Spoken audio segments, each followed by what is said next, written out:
You see too much, not a little too much, way too much. And here is what nobody tells you. That ability you have, that thing where you walk into a room and instantly know who's lying, who is in pain, who is pretending to be fine while falling apart inside. That's not a gift people celebrate. That's a gift people fear. Fear.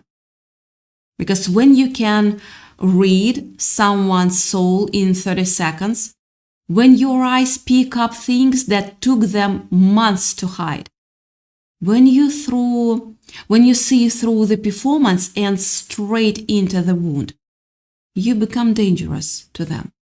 Not dangerous like a weapon. Dangerous like a mirror they never asked to look into.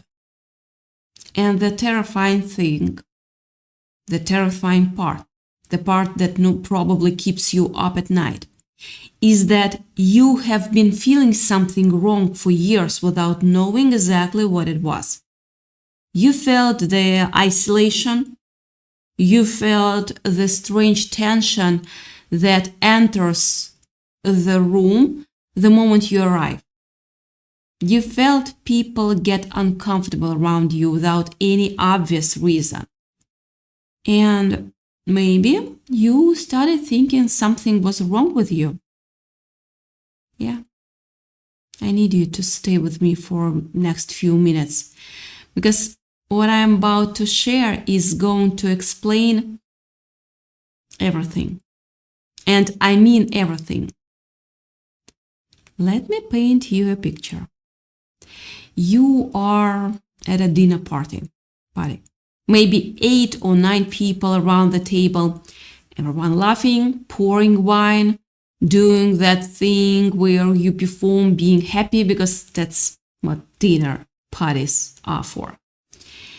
And you are there too, smiling, holding your glass, but you are also somewhere else entirely, because you've already noticed that the couple at the end of the table hasn't made eye contact once in 40 minutes.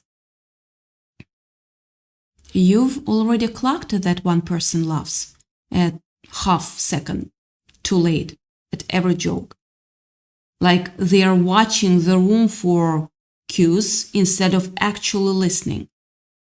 You've noticed the micro shift in someone's jaw when a certain topic came up, that quick flash of something, fear, anger, that was gone before anyone else ever even registered it. Nobody else at that table saw any of it. They are just having dinner. But you are reading an entire novel that nobody else knows is being written. You are not just reading the room. You are reading the secrets they haven't even admitted to themselves yet. And here is where it starts to hurt. Because you can't unknow what you know. You can't unsee what you've seen. You sit this weight of information that nobody gave you permission to have. And you have 2 choices. You can mention it, or you can carry it alone. Most of the time, you carry it alone, right here. Because you learned a long time ago what happens when you say it out loud. You say, hey, are you 2 okay? Doing okay? And suddenly the whole table goes quiet and people look at you like you pulled out a grenade. The couple gets defensive. Someone changes the subject with the force of an freight train. And you sit there thinking, I just saw something real. I just tried to acknowledge it. And somehow I'm the problem. And here's the thing about that moment. People will forgive you for being wrong about them. but they will never, ever forgive you for being right about their darkness. That is the soul scanner's curse. You see what's actually happening? And what's actually happening is almost never what the social agreement says is happening. The social agreement says everything is fine. The social agreement says we are all just having dinner, just doing business, just being friends, just coexisting. And you, with that perceptive nervous system of yours, you walk into that agreement and you accidentally blow it up just by existing authentically. Because authenticity and collective pretending cannot occupy the same space. Now, here's the thing I really need you to understand. And I want you to let this land, because it's the key to all of it. In our culture, and this goes deep, like culturally, historically deep, privacy is sacred. Personal space is sacred, yeah. People spend their entire lives building walls. Not just the physical ones, but the emotional ones. The small talk walls, the fake smile walls, the dating profile walls, and the Instagram highlight reel for walls. And I'm doing great, just really busy. Walls. Every single person you've ever met has spent years, sometimes decades, carefully constructing a house they feel safe inside. A beautiful house, maybe. An expensive house, emotionally speaking. One that looks solid from the outside. And then you walk by and they suddenly realize with a jolt, with a visceral gut punch kind of shock, that every wall they built is made of clear glass. That you've been standing on the sidewalk the whole time, seeing straight into the basement, seeing the stuff they dragged down there specifically because they didn't want anyone to find it. The shame they've been storing, the fear they've been managing, the version of themselves they locked in a room years ago and told themselves no one would ever see. That is the glass house effect. And the reaction it triggers isn't hate. Exactly. It's something more primal than that, than hate. It's the feeling of being naked in public without consent. Consent. It's the total, terrifying loss of control over your own narrative. They don't hate you for what you see. They hate you because you make them feel exposed. And exposure in a culture built on privacy and personal branding is the ultimate threat. Now, let me tell you something that researchers have spent decades trying to understand.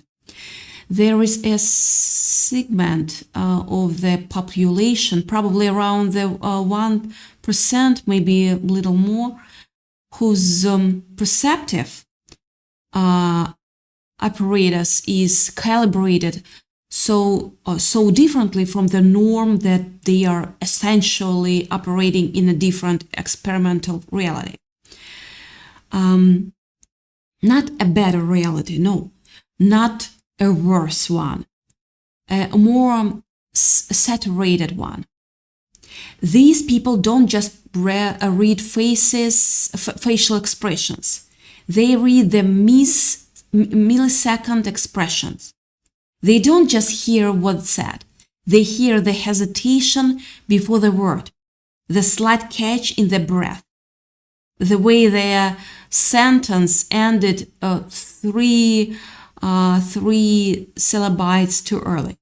Their nervous system is picking up frequencies that most people's brains filter out entirely, treating as noise, discarding as irrelevant.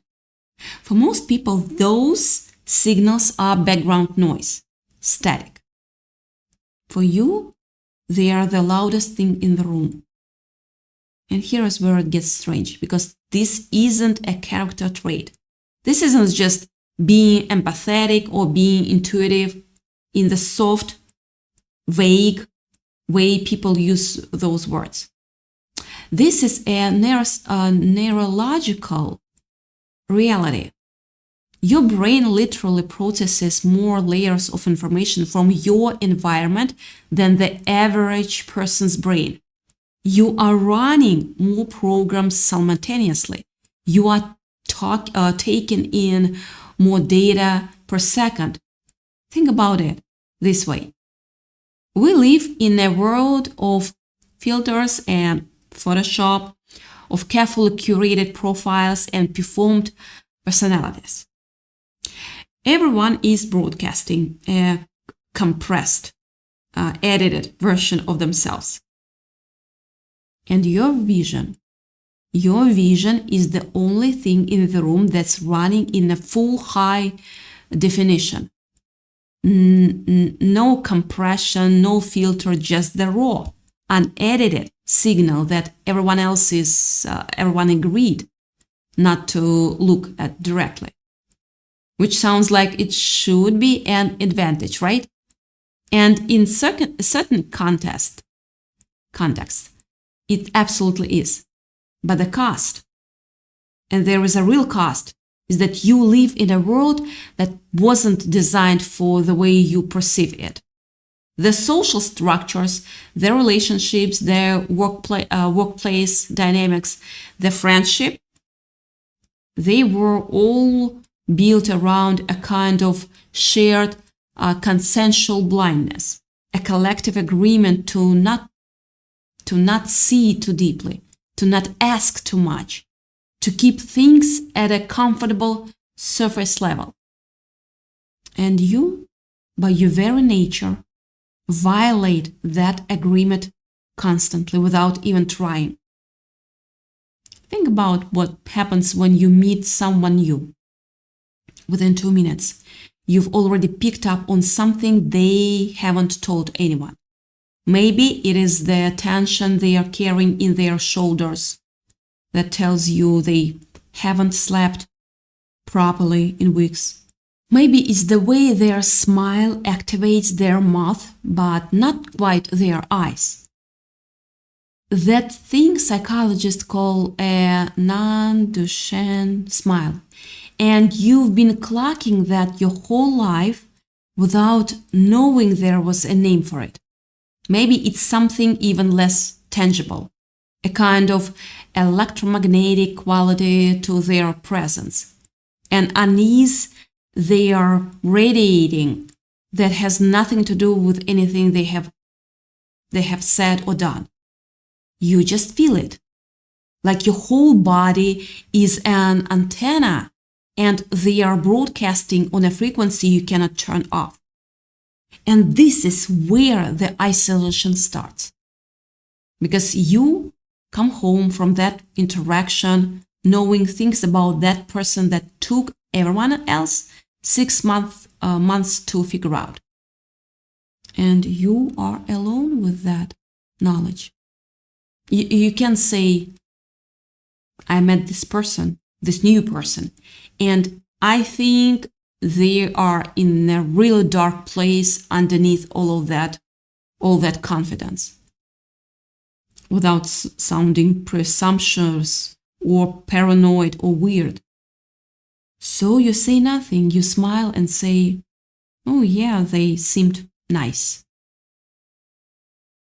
And something in you closes off a little bit, because you just did what you always do. You made yourself smaller to fit inside someone else's comfort zone. You translated yourself into a language that people can handle.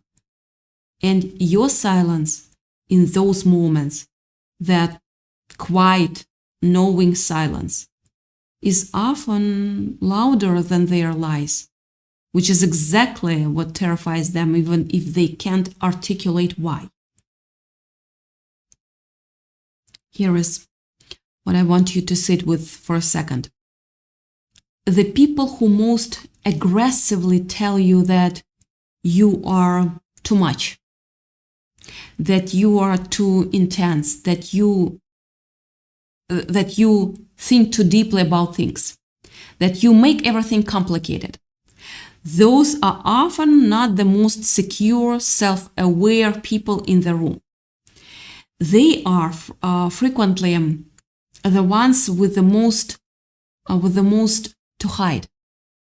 And they are not hiding it consciously, necessarily. But something in their psyche knows that around you, the certain doesn't stay up. Around you, the performance is harder to maintain. And the human nervous system, when it senses a threat to its defenses, doesn't think the source of that threat. It attacks them. It attacks it. Hilarious, yeah. It labels it. It tries to push it away. They call you intense. They call you exhausting. They call you a lot of things that have nothing to do with you and everything to do with what they see reflected back when they look at you too long. So you become the dramatic one, the overly sensitive one, the one who always finds problems, the one who can just relax and have fun. You become the glitch in their carefully constructed social matrix. You see the code running underneath the performance, the anxiety behind the confidence, the loneliness behind the constant socializing, the grief behind the relentless productivity. And your mere presence makes the matrix flicker. They don't know why they feel weird about you, around you. They just know they do. And it's easier to label the glitch than to examine the system. I want to tell you about something that happened to a person I'll call M.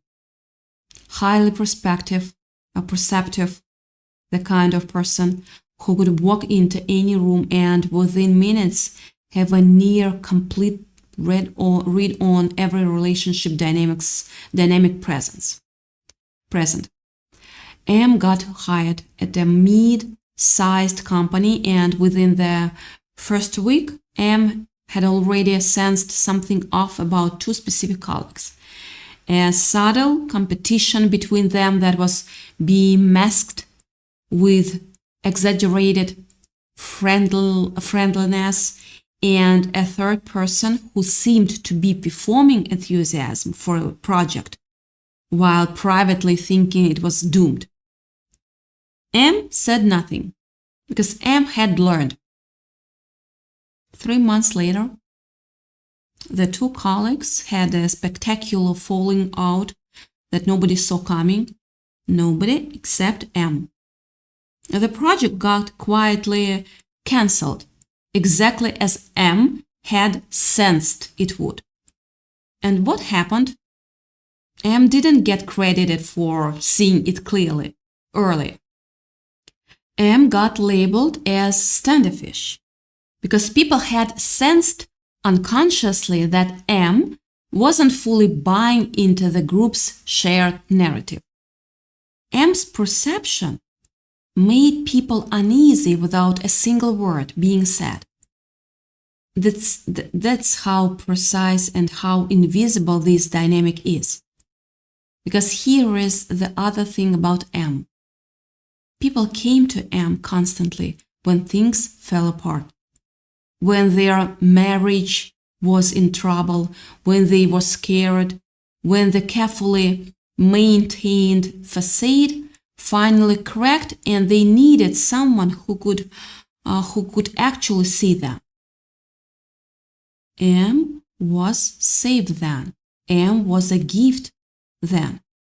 But the moment the crisis passed and the walls went back up, M became a threat again.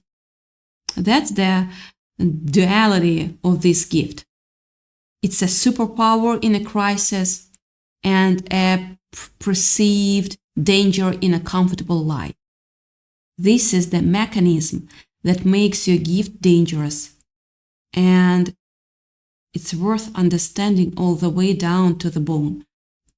When you see someone's shadow, their fear, their insecurity, their hidden resentment, their secret grief, and they feel that you see it, they have exactly two options. They can look at it themselves, or they can attack the mirror.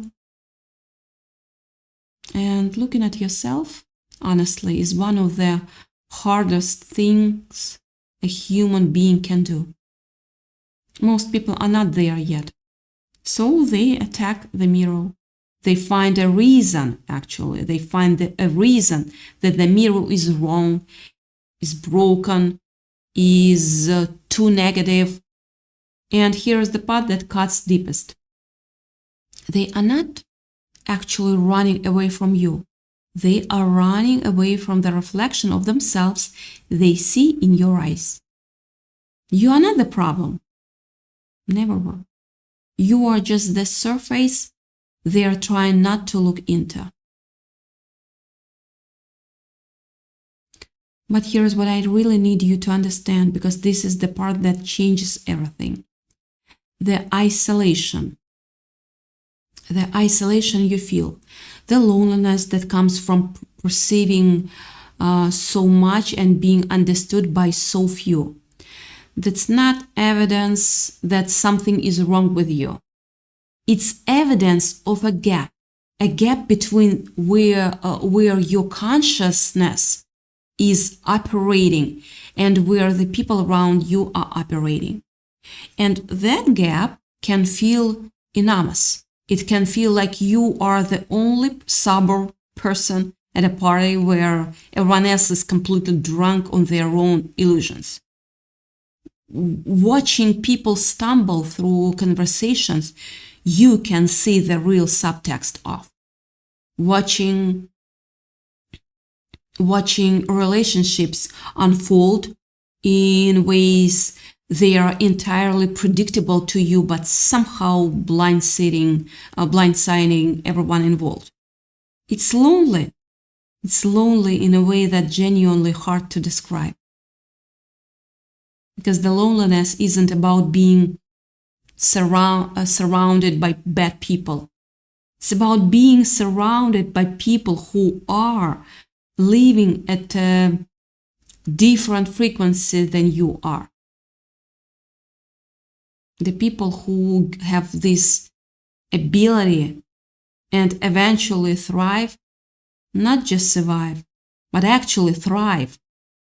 They do something really specific. They stop trying to deploy their perception all the time. They learn the difference between perceiving and broadcasting. Because seeing everything doesn't mean you have to say everything. There is an enormous amount of power in watching, understanding, knowing, and choosing when and how to act on that knowledge. The soul scanner, who is still in the early stage of this, walks into a room and feels compelled to name everything they see, to point out the thing that's clearly being avoided, to be honest, because honesty matters. and the truth is right there. And that impulse comes from a good place.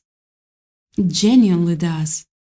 But it often causes more pain than it prevents. Because the room wasn't ready. And being right at the wrong moment can be just as isolating as being wrong.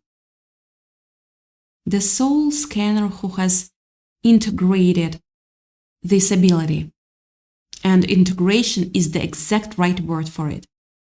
They walk into the same room and they see the same things.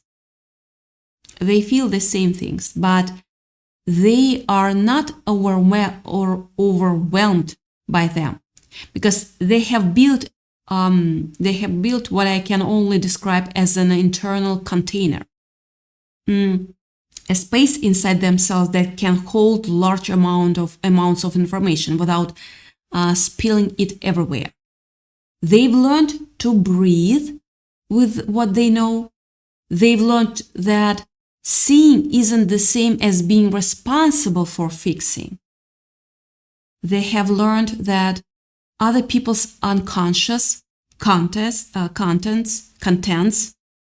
don't have to become their emotional reality just because they can sense them. And gradually something extraordinary happens. The perception that used to isolate them starts to become the thing that connects them. Because when you can see people that clearly and you have done enough of your own inner work, you stop seeing their shadows as threats or tragedies. You start seeing them as stories. You start to recognize that underneath the carefully constructed presentation, underneath all the glass walls they've built to keep people at the same distance, there is a person, usually a scared person, often a person who learned very young that being truly seen was dangerous. And you know how to be with someone in their story without needing the story to be different than it is. You become, without trying, the person people feel genuinely safe with. Not because you can't see them, but because you can, and you stay anyway. That's what people are actually starving for. Not to be seen a little carefully with the unsettling parts filtered out. To be seen all the way through, the basement and the attic and everything in between. And still received with warmth. But I need to tell you something hard before I close this out, because I don't want to sell you a fantasy. The path between this ability is destroying me, and this ability is the most important thing about me. It's not short, and it runs straight through your own interior. The biggest trap for people who perceive deeply is that they spend all their energy reading everyone else and almost none of it reading themselves.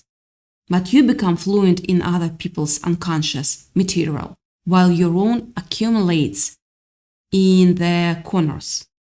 And eventually, you can find yourself in a places where you know exactly why everyone in your life does what they do. You've analyzed every relationship patterns with surgical precision. You can predict outcomes before they happen, and you still feel completely lost inside your own experience. That's the version of this that doesn't work. That's the soul scanner who is turned their gift entirely outward as a way of not having to turn it inward. The real transformation only happens when you bring that same quality of seeing home. Home. When you stop asking why I can't see everyone else so clearly and start asking what I am not willing to see about myself. That question is terrifying, genuinely terrifying, especially for someone who has your kind of perception, because you know exactly how deep that rabbit hole goes. But it's also the only door.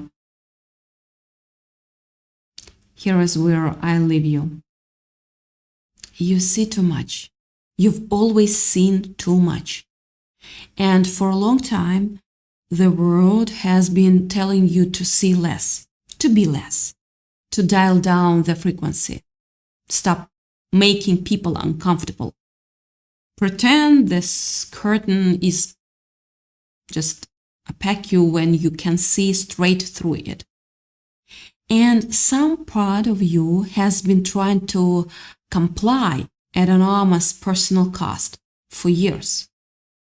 But you are right here, right now, watching this, and somewhere in your body, in your chest, or in your gut, or the back of your skull, something is recognizing itself. Something is saying, yes, that's it. That's what this is. That moment of being named accurately after years of feeling like an anomaly, like a glitch, like someone who was assembled wrong. That's the beginning.